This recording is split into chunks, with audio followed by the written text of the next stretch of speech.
morning. Welcome to our continuing study on the worst week ever, the last week of Jesus' life on earth.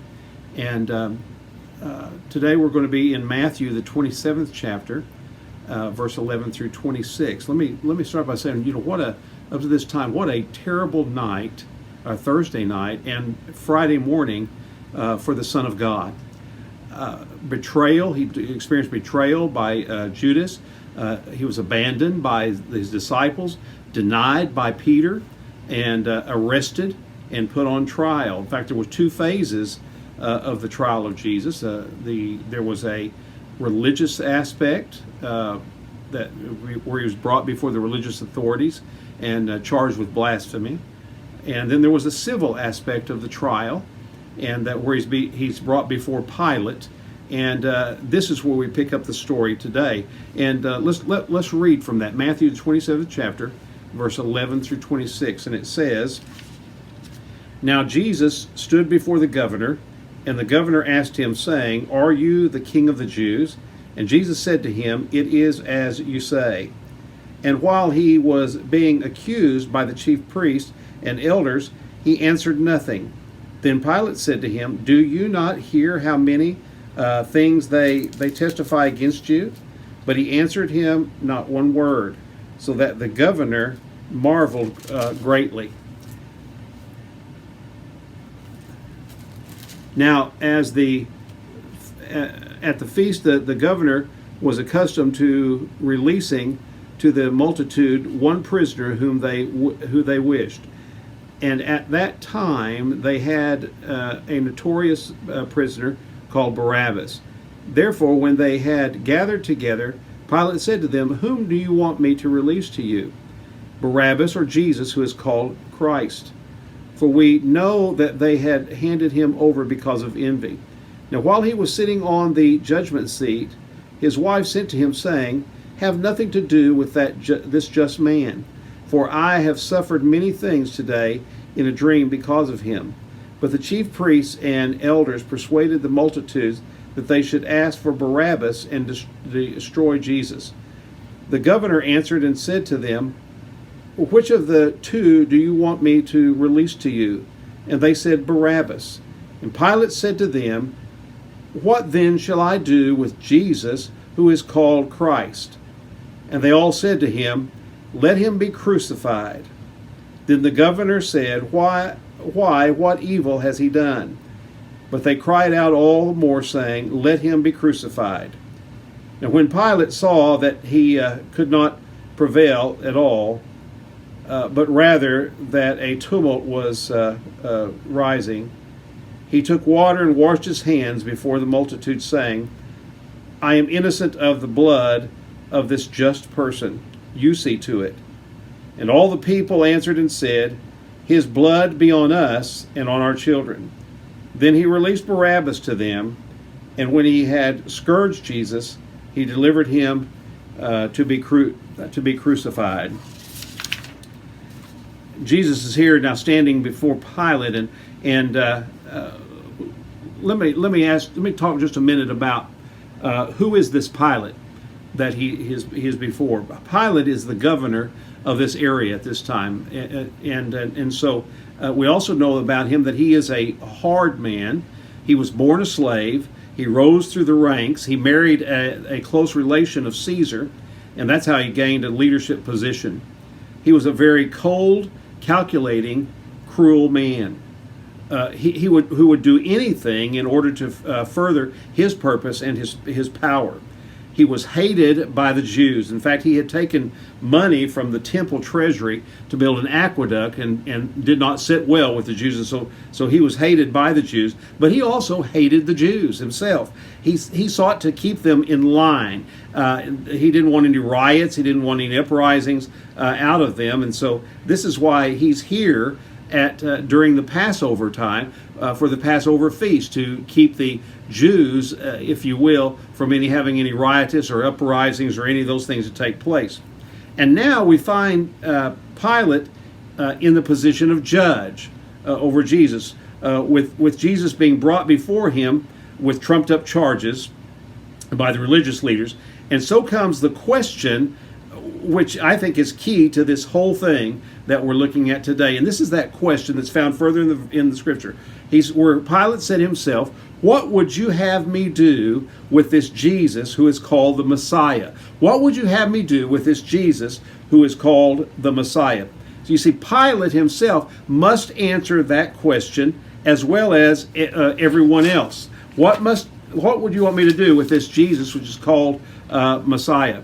Now, Pilate, in making that decision or getting an answer to that, he hears from many voices. And I want you to listen for just a minute at what voices that he hears. First of all, Pilate hears from the religious leaders. They want him to pronounce the death penalty on Jesus. These leaders were corrupt and evil motivated, even though that they had sought to keep the religious law and hence not going into Pilate's courthouse when they brought him there, so that they would not be considered unclean. If they went in, they would be considered unclean, and being unclean, they would not be able to take part in the Passover festivities, and so they did not go into that courthouse. Now, they were keeping the law, but they were corrupt, and so Pilate, and so they create false charges against Jesus of insurrection. They literally had a form of godliness, but hearts were far from it. We mentioned that even when we talked about Judas and how he had that form of godliness, but his heart was far from it. And so we find with these religious leaders as well. They were envious and they were jealous and they were afraid of Jesus' popularity. They were not above trying to get their own way and so create false charges of insurrection. Now, Pilate knows their motive, and it appears that he is better in character than we think, because he rejects their religious accusation, and he proclaims really Jesus as really innocent. But then he wants the leaders to give their accusation in writing, and this is where they make up charges, or they come up with charges of insurrection. Now, a little lesson in this for us. How far are we from being like these religious men? When things aren't going like we want in our Christian walk, are we above lying, cheating, jealousy, and etc., or so on, to get our way?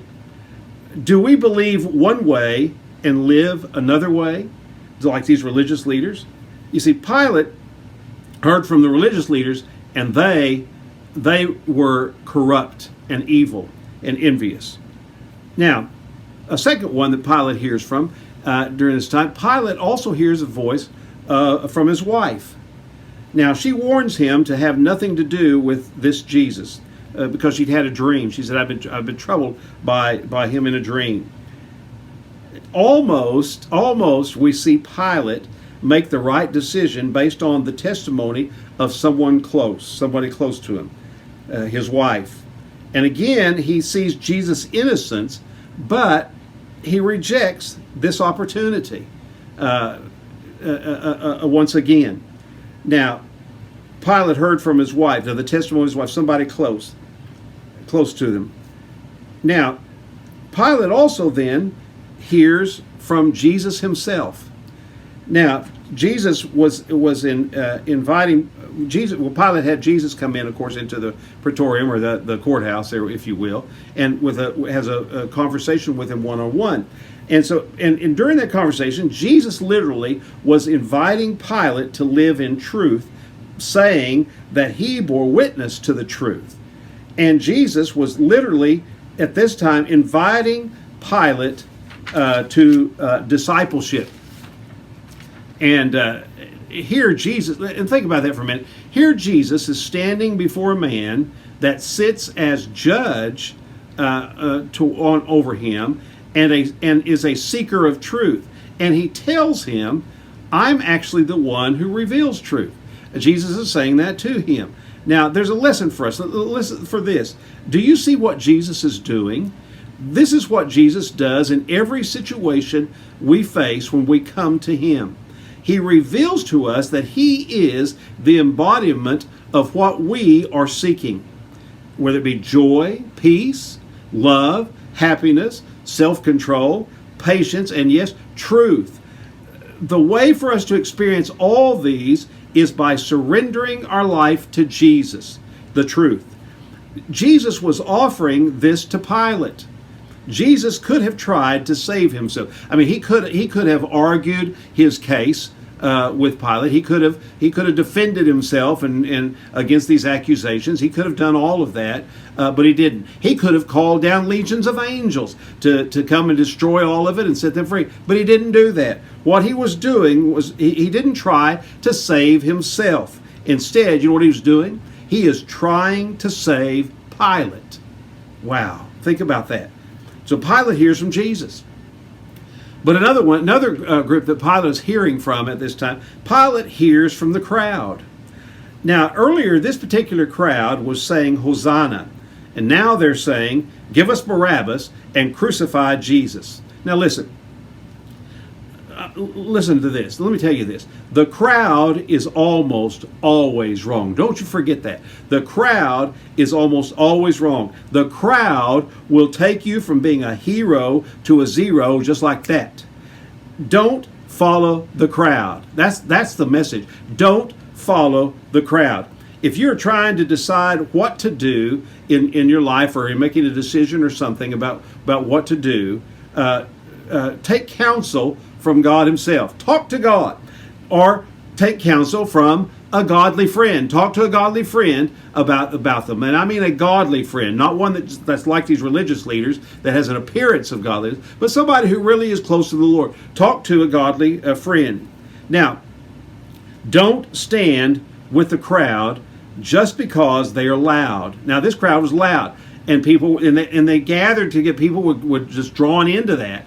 And they were standing with them just because they were loud. Let me say to you, don't stand with the crowd just because they're loud. Let me say something. Loud doesn't equate with being right.